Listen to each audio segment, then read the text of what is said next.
yang setiap hari menghormati dia, tapi kemudian kelihatan watak aslinya. Para menteri ketika lihat ada pengemis, dia kan gak duga itu adalah raja. Oh, diusir, dimaki-maki, dikeluarin anjing galak, saudara. Sampai akhirnya dia ketemu seorang anak kecil dan berkata, kakek lapar ya, kakek haus ya, ini kakek ada makanan, kakek ada minuman. Tadi saya dikasih uang jajan sama papa tapi saya belum pakai, udah buat kakek aja. Raja pulang ke istana dan besok dia bilang kepada panglimanya, tangkap itu seluruh menteri-menteri yang menolak aku. Tapi beri upah pahala kepada anak gadis yang baik hati yang menolong aku. Saudara-saudara, Allah yang mulia telah menghampakan diri, dia menyelubungi kemuliaannya dengan kemanusiaan yang terbatas. Kenapa Allah harus jadi manusia? Karena yang mau ditolong adalah manusia. Nah saudara-saudara, masalahnya manusia yang mau ditolong ini adalah manusia yang jatuh dalam dosa. Dan Alkitab berkata upah dosa adalah maut. Sehingga aturan permainan, rule of the game, semua manusia harus masuk neraka. Sebetulnya Allah itu kan maha kuasa, dia bisa bilang gini aja, udah gak jadi masuk neraka, saya masukin semuanya ke surga, beres. Semudah membalik telapak tangan. Tapi setan pendakwa akan bilang, Tuhan engkau tidak adil, engkau tidak ikuti aturan permainannya. Gak taat pada rule of the game, bahwa orang berdosa mesti masuk neraka. Ini kan manusia berdosa semuanya, kenapa dimasuki surga? Gak ada dong Tuhan, mentang-mentang berkuasa. Tuhan tidak mau melanggar aturan yang dia buat. Karena itu untuk menyelamatkan manusia, Allah 100% datang ke dalam dunia, dia menambahkan sifat kemanusiaannya. Sehingga dia Allah sejati tapi juga sekaligus manusia sejati. Kenapa Allah harus jadi manusia? Karena manusia itu bisa sakit, bisa lemah, bisa lapar, bisa haus, dan paling penting bisa mati. Allah kan gak bisa mati, saudara. Nah untuk mati menyelamatkan manusia karena dosanya, maka Allah harus mati. Gimana caranya? Dia menambahkan sifat kemanusiaan. Sehingga kita berkata dalam keadaannya sebagai manusia, Yesus mati di kayu salib. Allah gak bisa mati. Jadi jangan tanya, waktu Yesus mati, yang pelihara alam semesta siapa? Karena Bapa tidak ikut mati, Roh Kudus tidak ikut mati. Inilah misteri Allah Tritunggal, satu hakikat tapi tiga pribadi yang bisa dibedakan tapi tidak bisa dipisahkan. Kenapa Yesus harus jadi manusia? Kenapa Allah harus jadi manusia? Dalam Yesus. Karena manusia bisa mati dan Yesus mati. Tapi pada hari ketiga, karena dia Allah, dia bangkit. Dia mati, dia bangkit. Karena dia 100% manusia yang bisa mati, 100% Allah yang bisa bangkit dari antara orang mati. Jadi waktu dia datang ke dunia, saudara-saudara, dia itu mengosongkan diri, merendahkan diri, taat sampai mati di kayu salib. Orang kalau mati, mintanya mati terhormat lah. Tuhan kalau boleh saya matinya di ranjang lagi tidur. Ada banyak pendeta doanya gini, Tuhan kalau boleh saya matinya waktu khotbah. Ada yang minta saya kalau mati disalib. Atau di tiang gantungan, gak akan ada orang yang mau. Tapi Yesus merendahkan diri untuk menyelamatkan kita dan saudara, dia gak pilih yang enak-enak. Oh luar biasa hati Tuhan Yesus. Dia mati untuk menyelamatkan kita umat manusia. Jadi waktu Yesus datang ke dunia dia tidak mengosongkan kealahannya. Dia tetap Allah 100%. Dia meninggalkan apa? Kemuliaannya. Karena dia pemilik sorga. Mau lahir di kandang hina. Bayangkan kalau saudara bertamu. Ada undangan misalnya, seminar kah atau rapat atau diundang oleh perusahaan tertentu, saudara harus presentasi. Saudara dikasih hotel jelek banget yang bau, banyak nyamuknya, banyak kecoaknya. Kamar mandinya bocor. Kita kesel gak saudara? Ini kok gak menghormati saya ya? Saya jauh-jauh disuruh presentasi. Dan kalau berhasil kita akan deal ini ratusan juta ini miliaran nih. Masa hotelnya model begini? Apa yang manusia berikan kepada Yesus ketika dia datang ke dalam dunia? Bagi raja di atas segala raja, bagi pencipta hidup kita, hanya kandang kotor. Bau, saudara-saudara. Di kandang itu ada apa? Ada guru tanya sama anak sekolah minggu. Di kandang ada apa, nak? Ada binatang, Bu Guru. Apa saja? Ada domba. Ada apa lagi? Yang lain nyaut. Ada kambing. Ada kerbau. Satu anak kecil bilang, ada tai, katanya. Memang benar saudara-saudara, di kandang ada tai, bau busuk. Dan itu yang diberikan kepada Yesus. Dan Yesus rela menerimanya. Aduh, kalau kita lihat itu, kita sadar kita ini sombong. Kita ini cuma debu tanah. Begitu jadi sarjana aja sombong. Begitu bisa beli rumah aja, bisa beli mobil, rasanya paling hebat. Siapa kita? Diangkat jabatannya aja, rasa diri penguasa alam semesta. Cuma debu tanah, habis mati. Dia pemilik alam semesta, rela lahir ke dunia, masuk di dalam kandang hina demi saya dan saudara. Kalau bukan gara-gara nyelamatin kita, dia tidak akan mau datang ke dunia, mati di kayu salib. Karena cintanya kepada saya dan saudara, Yesus datang ke dunia. Betapa kita pun harus lebih mencintai Tuhan yang pertama-tama telah mengasihi kita. Kalau Yesus tidak rendah hati, dia tidak mungkin mau datang ke dunia. Tapi lihat, jalan ke atas adalah ke bawah. Kalau engkau ingin dipromosikan oleh Tuhan, rendahkan hatimu. Karena tangan Tuhan akan mengangkat engkau pada waktunya. Saya percaya promosi itu berasal dari Tuhan. Engkau boleh punya strategi, rencana. Engkau mungkin punya target dalam penjualan, dalam usaha pekerjaan. Kalau engkau tidak mengandalkan Allah, gagal semuanya. Kegagalan dalam banyak aspek kehidupan kita sebetulnya disebabkan oleh satu saja kegagalan kita. Kita gagal mengandalkan Allah. Dan kalau kita gagal mengandalkan Allah, kita gagal dalam segala aspek kehidupan kita. Makanya dengan rendah hati kita harus berkata, Tuhan, aku mau hidup mengandalkan Engkau, mengutamakan Engkau. Tuhan yang akan mempromosikan saudara. Orang berusaha menekan, menjegal, menjatuhkan. Cukup satu tangan Yesus mengangkat saudara ke atas. Dan engkau akan tetap naik. Engkau tidak akan turun. Engkau akan jadi kepala. Engkau tidak akan jadi ekor. Karena Yesus merendahkan diri, Allah mengaruniakan nama di atas segala nama. Yang dalam nama Yesus setiap lutut akan bertelut. Semua lidah akan mengaku bahwa Yesus adalah Tuhan. Yakobus 4 ayat 6 berkata, Allah menentang orang yang congkak, tapi mengasihani orang yang rendah hati. Mau jadi musuhnya Allah? Gampang, sombong aja saudara. Tuhan itu paling sebel sama orang sombong. Lucifer itu malaikat yang melayani Tuhan, sombong, jadi iblis. Berkat selalu mengalir dari tempat tinggi ke tempat yang rendah. Seperti air yang mengalir dari tempat tinggi ke tempat yang rendah.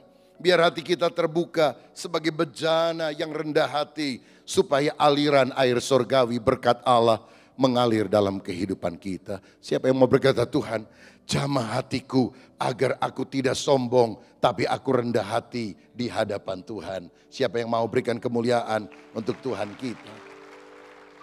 Lihat Yesus pada waktu murid bertengkar satu dengan yang lain, siapa yang bisa dianggap yang terbesar? Yesus rela mencuci kaki mereka. Itu perendahan diri yang luar biasa. Kaki itu bagian yang kita anggap remeh. Selalu nginjak tanah, lantai, jalanan yang kotor. Yesus rela mencuci kaki. Saya melihat beberapa ciri orang yang rendah hati. Orang yang rendah hati itu menyadari keterbatasan diri, lalu mengandalkan Allah. Kalau kita sukses, berhasil, diberkati, berkat Tuhan, bukan kita. Kita hanya dapat anugerah dari Tuhan. Bukan karena kita lebih baik dari orang lain, anugerah Tuhan. Kalau engkau lebih diberkati dari saudara-saudaramu, adik kakakmu, bukan karena engkau lebih hebat. Tuhan mengasihi saudara.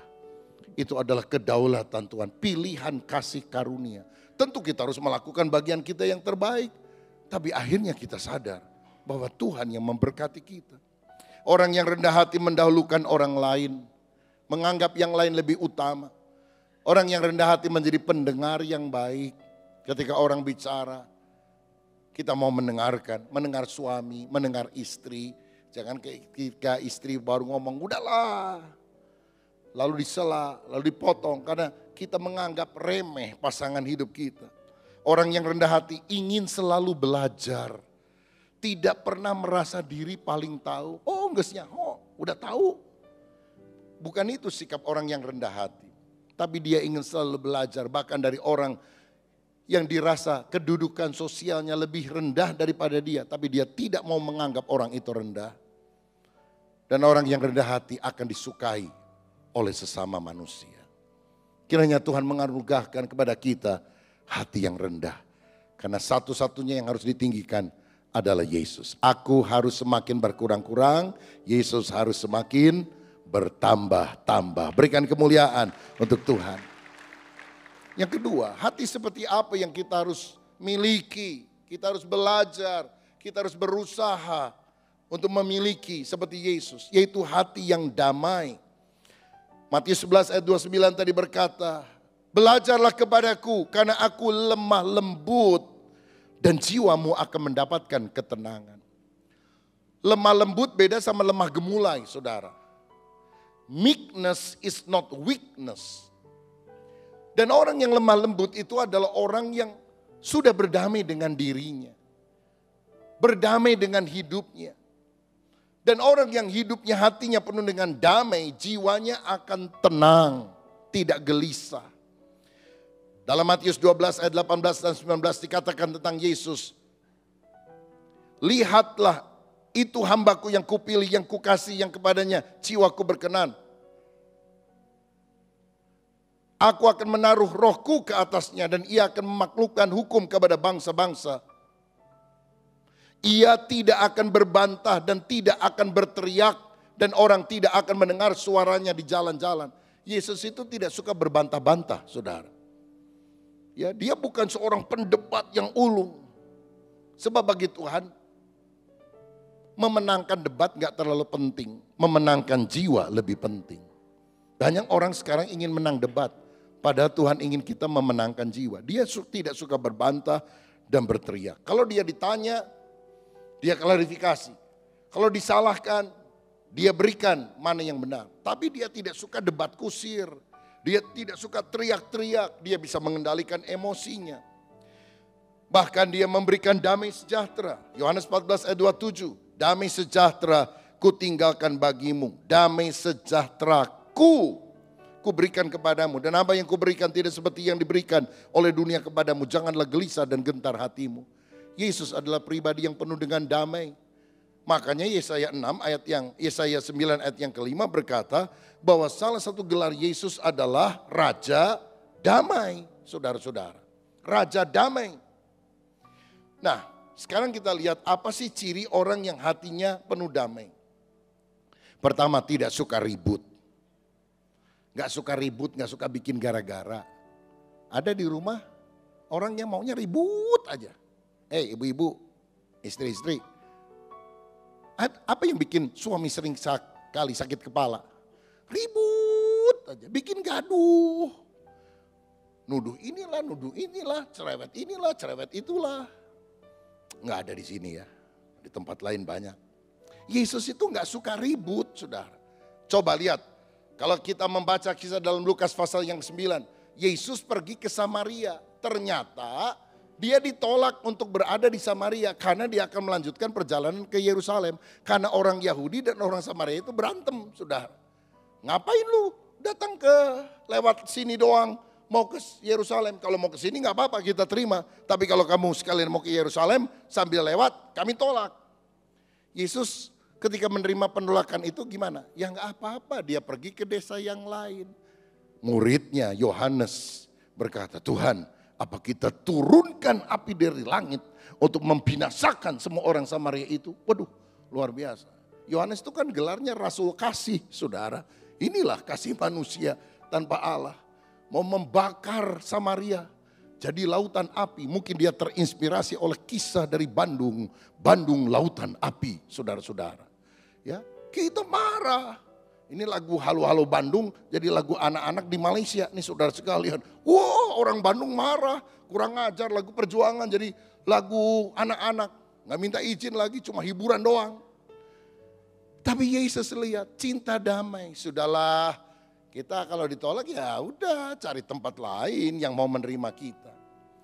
Saya melihat sikap yang sama dari Abraham. Lot itu kan ponakannya yang diajak. Lot jadi kaya raya gara-gara dibawa oleh Abraham. Tapi waktu gembala mereka bertengkar, rebutan lahan, Abraham bilang, sudahlah Lot, malu kita saudara, masa berantem? Kamu pilih kanan, aku pilih kiri, kamu pilih kiri, kamu pilih kanan. Sok duluan, yang mana? Mestinya kan Lot bilang, Abraham engkau kan om saya, kamu yang ngajak saya. Om dulu dong yang pilih, baru sisanya saya. Tapi dasar Lot ini serakah, kebetulan yang dipilih. Semua yang subur dekat Sodom dan Gomora. Alkitab bilang itu suburnya seperti taman Tuhan. Yang disisakan apa yang jelek, saudara. Tapi Abraham ngalah tuh. Dan waktu Lot pergi, Tuhan bilang gini, Abraham sekarang kau lihat. Ke timur, ke barat, ke utara, ke selatan. Artinya apa? Mesti muter kan saudara. Timur, barat, utara, selatan akhirnya muter. Ya Tuhan udah muter kenapa? Semua yang kau lihat dengan matamu akan kuberikan kepadamu. Itu kan termasuk apa yang dilihat oleh Lot saudara. Jadi gini, orang yang penuh damai, yang rela mengalah, Tuhan yang akan jadi pembela kita. Kalau engkau bela diri, Tuhan angkat tangan. Engkau berkata engkau yang jadi pembela aku. Ya udah gak apa-apa ngalah. Kelihatannya rugi. Tapi ada berkat yang lebih besar yang Tuhan akan sediakan bagi saudara. Bagi orang yang cinta damai, yang rela mengalah. Ada yang lagi bertengkar soal harta warisan. Mengapa engkau tidak rela mengalah kepada saudaramu? Karena engkau tahu bahwa sumbernya bukan dari sana. Sumber berkatnya dari Tuhan. Dan Tuhan akan memberkati orang yang cinta damai. Itu sifat daripada Yesus, tidak suka ribut. Yang kedua, memilih pengampunan bukan penghakiman. Ketika wanita berzina harus dirajam batu sampai mati. Yesus pilih apa? Mengampuni wanita itu. Intinya dia bilang gini, memang orang berdosa harus dihukum mati. Tapi aku deh yang nanggung dosanya. Kamu bebas karena aku yang akan menanggung dosamu di atas kayu salib. Dia tidak kompromi, dia tidak menganggap remeh dosa. Dia harus membayar hukuman dosa. Dan itu sebabnya wanita ini saya yakin pasti berubah, bertobat. Karena dia diberi second chance, kesempatan kedua untuk memperbaiki diri.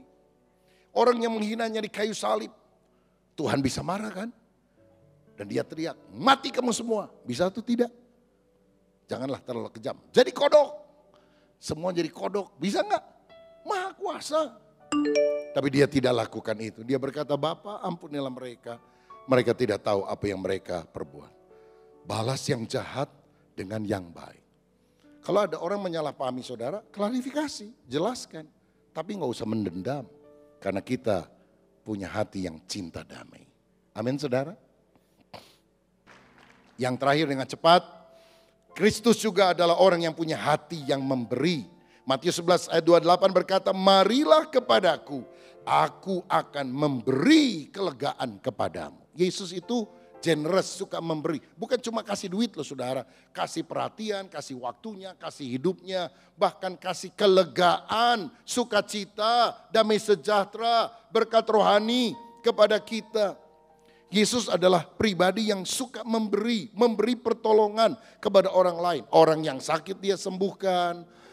Keluarga yang sedang pesta akan jadi malu sekali karena air anggurnya habis.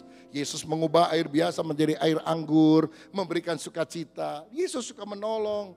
Yesus memberi makan 5.000 orang. Kan anak kecil itu kasihnya buat Yesus. Yesus bilang biarinlah yang lain pada kelaparan, saya makan sendiri. Apa gitu? Kan enggak. Dia roba 5 roti 2 ikan mengenyangkan 5.000 orang. Yesus itu generous, suka memberi. Dan Yesus itu suka neraktir orang. Saudara, saya bacakan ayatnya ya. Matius 17 ayat 27, dengarkan baik-baik. Bagi saudara yang kalau diajak teman ke restoran suka selalu bilang ketinggalan dompet, perhatikan ayat ini. Yang suka bilang dompet sih ke bawah tapi uang Saya selalu pakai kredit card, jadi uang cash tidak bawa, jadi kamu dulu lah yang bayar begitu ya. Ini pribadi Yesus. Tetapi supaya jangan kita menjadi batu sandungan bagi mereka, pergilah memancing ke danau. Itu kata Yesus kepada Simon Petrus. Dan ikan pertama yang kau pancing tangkaplah dan bukalah mulutnya. Maka engkau akan menemukan mata uang 4 dirham di dalamnya. Ambillah itu dan bayarkanlah kepada mereka, bagiku dan bagimu juga. Jadi kan harus bayar pajak, bayar cuci. Tuhan bilang pancing nih ikan. Yesus gak usah bawa dompet, dia kaya, dia bisa bikin apa saja, saudara-saudara. Perlu duit, ambil aja di kolam, ya, di sungai, ada pancing aja. 4 dirham, 2 buat saya, 2 buat kamu. Suka nraktir orang. Saudara percaya Yesus suka nraktir orang? Ayatnya, catat baik-baik. Jadi mulai hari ini sukalah bermurah hati, mentraktir orang lain. Itu teladan Yesus. Saya mau tanya. Saudara tahu nggak, perkataan Yesus itu kan hampir semuanya dicatat di dalam Injil. Matius, Markus, Lukas, Yohanes. Tapi ada satu ayat, ada perkataan Yesus yang dicatat bukan di Matius, Markus, Lukas, Yohanes. Dicatatnya di kitab yang lain. Perkataan Yesus yang tidak dicatat dalam Injil, tapi dicatat di tempat lain. Itu apa? Tidak tahu? Coba kita lihat Kisah Para Rasul 20 ayat 35. Dalam segala sesuatu telah kuberikan contoh kepada kamu bahwa orang dengan bekerja demikian kita harus membantu orang-orang yang lemah dan harus mengingat perkataan siapa? Tuhan Yesus, sebab ia sendiri telah mengatakan adalah lebih berbahagia memberi daripada menerima. Inilah perkataan Yesus yang tidak dicatat dalam Injil tapi dicatat dalam Kisah Para Rasul. Tapi jelas dikatakan yang ngomong itu Yesus.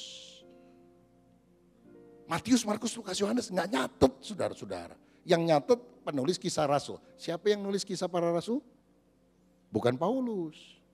Siapa yang nulis Kisah Rasul? Lukas. Ya. Lukas menulis itu.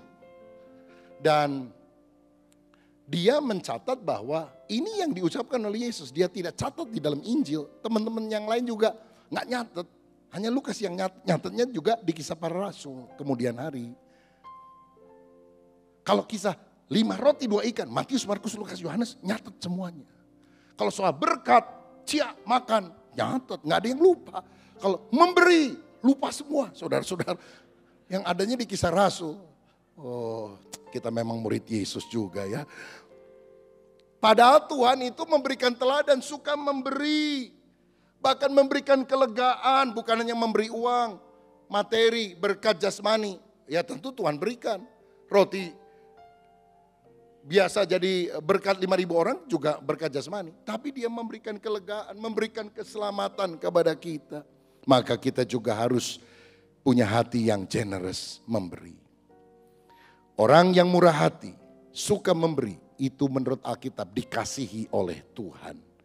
Lihat ayatnya, 2 Korintus 9 ayat 6, 7 dan ayat 10 sebagai ayat penutup. Camkanlah ini, orang yang menabur sedikit akan menuai sedikit juga. Dan orang yang menabur banyak akan menuai banyak juga. 7. Ayat yang ke-7. Hendaklah masing-masing memberikan menurut kerelaan hatinya. Jangan dengan sedih hati atau karena paksaan. Baca bersama. Sebab Allah mengasihi orang yang memberi dengan sukacita. Tuhan mengasihi siapa? Orang yang suka memberi dengan sukacita. Tidak mengomel, tidak mengeluh, tidak pelit. Allah menentang siapa? Orang congkak. Allah mengasihi siapa? Orang yang rendah hati dan orang yang suka memberi. Ini kan teladan Yesus, saudara. Mau dikasih oleh Tuhan? Jangan cuma minta doang, kasih. Haleluya. Kalau saudara dikasih kue sama orang lain bilangnya apa? Terima, kasih. Artinya apa? Hari ini saya terima, besok saya yang kasih. Terima, kasih. Terima, kasih. Kalau saudara cuma mau nerima, jangan bilang terima kasih. Terima. Hari ini saya terima, besok terima lagi. Dan orang itu gak ada yang suka, saudara-saudara. Tapi orang yang tahu, terima kasih. Itu disukai, bukan cuma oleh sesama. Tuhan mengasihi orang yang memberi dengan sukacita. Jadi kalau mau dikasih Tuhan, punya hati yang suka memberi, memberinya jangan ngomel, memberinya dengan sukacita. Ayat terakhir, ayat 10. Ia Allah yang menyediakan benih bagi penabur dan roti untuk dimakan. Ia juga akan menyediakan benih bagi kamu dan melipat gandakannya dan menumbuhkan buah-buah kebenaranmu. Jadi berkat Allah itu ada dua jenis. Roti untuk dimakan, benih untuk ditabur. Boleh ucapkan bersama saya. Berkat itu ada dua. Pertama, roti untuk dimakan. Kedua, benih untuk ditabur. Sekali lagi, 2, 3. Roti untuk dimakan. Kedua, benih untuk ditabur. Kalau petani tuai atau dalam musim penuaian, dia ambil itu benih-benih padi, sebagian besar dia konsumsi, tapi ada bagian benih yang dia simpan untuk ditabur lagi. Jangan dihabisin, nanti nggak bisa nabur lagi, nggak ada tumbuh lagi saudara sekalian padinya. Dan semakin sedikit yang ditabur, semakin sedikit juga hasilnya. Semakin banyak yang ditabur, semakin banyak juga hasilnya. Saudara kalau diberkati mau sedikit atau banyak?